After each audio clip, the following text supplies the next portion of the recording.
মূলত আজ সকাল 8টা নাগাদ আমাদের বানিয়াচুর পাটোয়ারবাড়ি রাস্তার মোড়ে একটি ভয়াবহ দুর্ঘটনা ঘটেছে। আমরা তৎক্ষণাৎ স্থানে এসে দেখতে পেলাম বালু ট্রাক এবং একটি আলারফা বাসের সাথে মুখোমুখি সংঘর্ষে ঘটনাস্থলে 3 জন মারা গিয়েছে, নিহত হয়েছে এবং যারা আহত হয়েছে স্থানীয় লোকজন তাদেরকে হাসপাতালে নিয়ে গেছে। পরবর্তীতে স্থানীয় আপনার থানা, সার্সি থানা, পুলিশ, হাজিগঞ্জ মডেল থানা, বিভিন্ন থানা এবং ফায়ার সার্ভিস সদস্যরা সেখানে আসছে।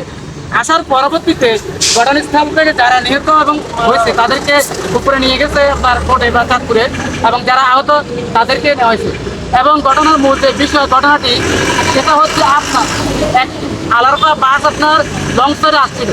এখানে ট্রাকটি আপনার যে লাইন সেটা লাইনে ছিল, কিন্তু আলারপা বাসের ড্রাইভার লংসরে আসার পরবর্তীতে এখানে তাদের ড্রাইভারদের মধ্যে একটি বিবাদ বা সৃষ্টি হওয়ার পরবর্তীতে তারা নিয়ন্ত্রণ হারিয়ে তারা মুখোমুখি সংঘর্ষ হয়ে ঘটনাস্থলে এই ঘটনাটি এখানে ঘটে।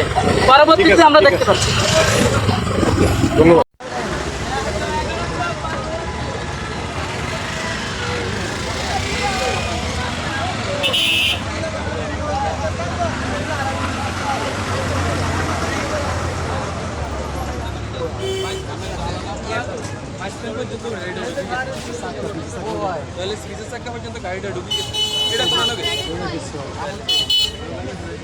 আলারাফা বাসটা কই